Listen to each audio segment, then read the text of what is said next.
Hi there, I'm Joey. I'm Jacob. And we are watching Star Trek for the first time. Last time on Star Trek we had Shakespeare and Hamlet and Macbeth and some really actually great performances that I really enjoyed. I don't remember if I said it last time, but I said during the episode that whenever they get like the on episode guests, they're usually pretty good. Yeah, they get some good performances out of them. But today we are watching an episode called Balance of Terror. Ooh. Which is, it sounds kind of fun. I don't know, we'll see. I don't know much about it. I don't know anything going in, as always, so I guess we'll find out. Let's see what happens. We're going to get into post-episode thoughts in a moment. Be sure to join us then. We're about to watch Balance of Terror. So I want to actually start doing a thing in these videos that there's a section on the Wikipedia page for the original series of these top 10 lists of Star Trek original series episodes that have been done across the years. This episode, it's a great episode to start doing this on. This episode appears on 4 of the 5 lists they feature. Balance of Terror shows up at number 7 on both the 2016 Newsweek and the 2021 Den of Geek lists.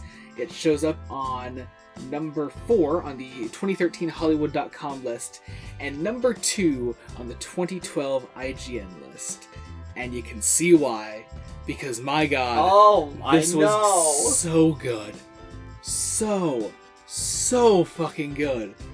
This is a really tight contender for where no man has gone before. Yeah.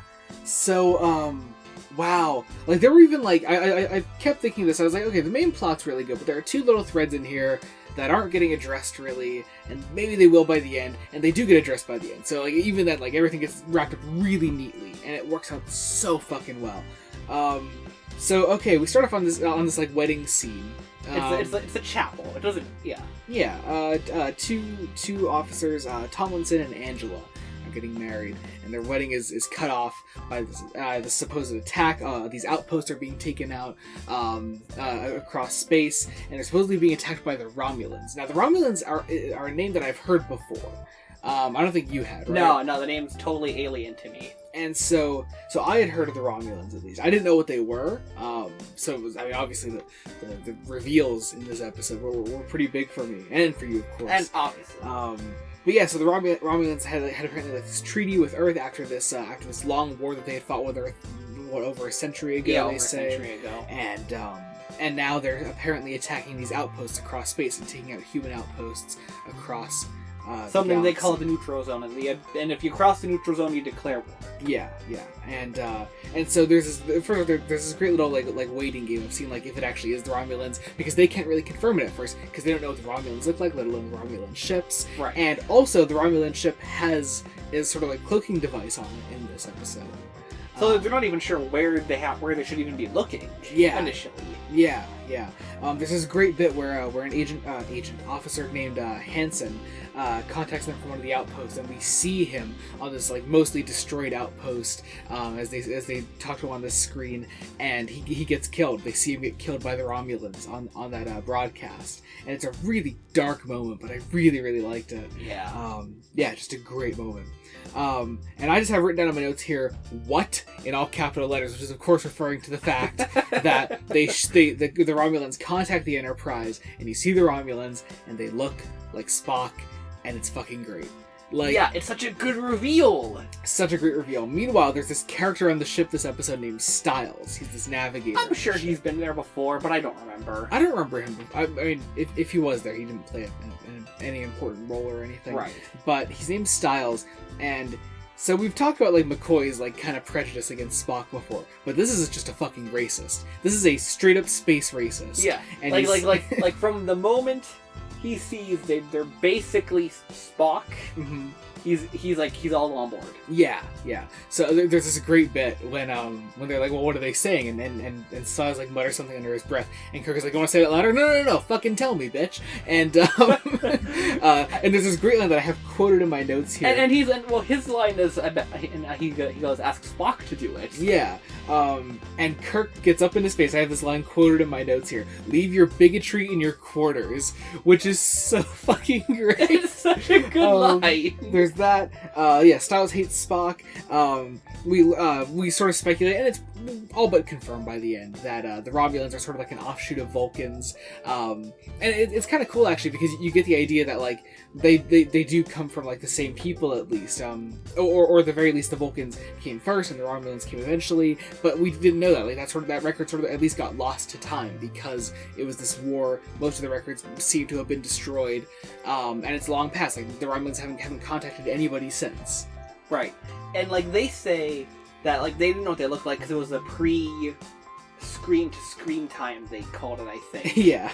Like they didn't know what they looked like, and they don't know what they think of Earth. Mm-hmm. There's been deliberately no contact. It's and they're basically these colonizers, as Spock puts it. Yeah. How humans had like this sort of colonizing period. They're doing pretty much the same thing, but in space. Right.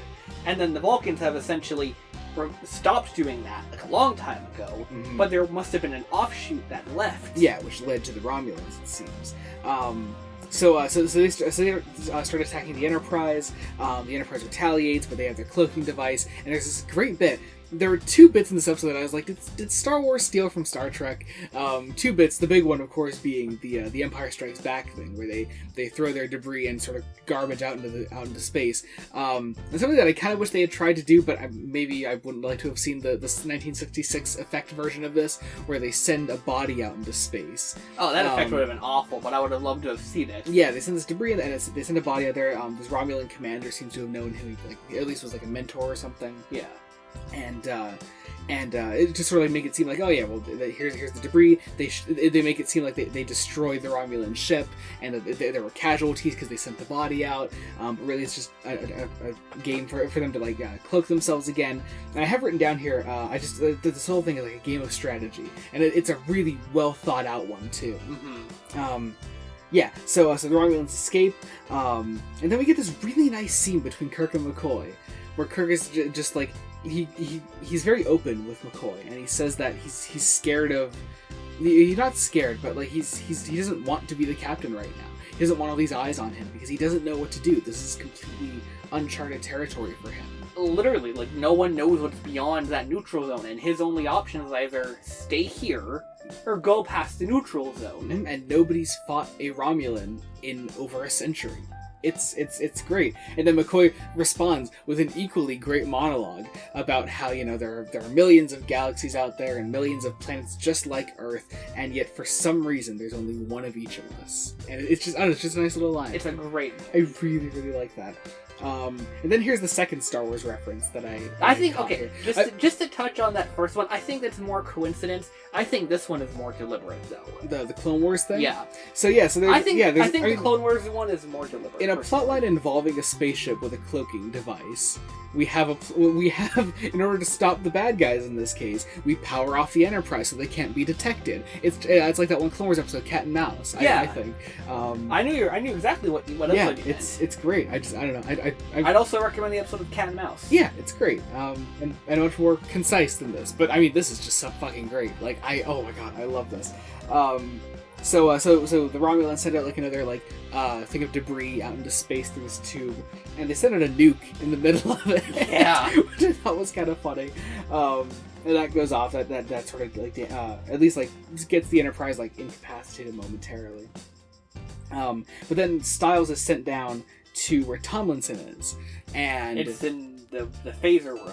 Yeah, and that area of the ship is attacked then by the Romulans. They send this gas into there. It incapacitates Tomlinson and Styles, and it's right after this bit where Styles is actually able to be like open. You know how again it's reminiscent of like things we see in real life. Like Styles is just he's in a space alone with Spock. There's one other guy there who won't say anything. Yeah. So Styles is openly racist to Spock. He's like, yeah, we don't need a Vulcan here. He says that to him, and Spock leaves. But this gas is sent in, and Spock can breathe it in. So he comes in, he stops it. He leaves it open, and they attack the Romulan ship again. Kirk contacts the commander, says that he wants survivors, and in this great moment where Kirk says I'll take your people, but the Romulan commander says no, that is not our way. He self-destructs the ship. It's so good. It's such a great moment. Honestly, it's so great because it shows the kind of characters that they are, and the Romulan commander's like, in another lifetime, another world, we would have been friends. Yeah, because we would be running the same ship the same way. Yeah, and then just to top it all off, we finish off the wedding plotline because that gas that incapacitated Tomlinson and Styles killed Tomlinson, but left the space racist alive. But he was like, you know what? Spock's, like, he kind of got, like, it implies he got over it. Or at the very least, he's open to Spock being a good person. Yeah. But yeah, Tomlinson dies, and then you get this really great wordless moment where Kirk goes to check on Angela, and she cries with him, and then he walks away. As the credits start to roll, we get this brilliant shot of Shatner walking down the hall towards the camera. Like, oh, it's so good, and that's where the episode ends, and it's fucking brilliant, and I loved this episode so fucking much. It was so good. Maybe not as much as, like, I'd say Where No Man is probably still my favorite, just by like a tiny bit, though. By a little bit, but it's up there. It's close now. It's very close. Yeah, I really love this episode. I thought it was fantastic. Like, just like, if I were to recommend singular episodes, this is one of them. Yeah. I was actually I was editing some of our audio recently because we're recording these videos like well in advance, and I was editing the bit where I mentioned in episode 3, like I was like, if you want to like, if I wanted to get someone into like classic Star Trek, and I wanted to choose like cherry pick episodes to really get them into it, Where No Man would be one of them. This is right up there. This is like, right up there. This joins that list very, very easily. Fortunately about Star Trek, at least all the episodes we've seen so far, there's no particular order you need to see them in. Yeah, so far. Most of like every episode we've seen, for the most part, you could jumble their order. It doesn't really matter. Mm-hmm. Like, there's no character arcs we're witnessing, for example. Yeah, exactly. Yeah. But yeah, I guess that about does it. That was such a great episode. Oh, yes. Be sure to join us next week when we continue the original series. Until then, this has been Joey Morgan. I'm Jacob. Goodbye.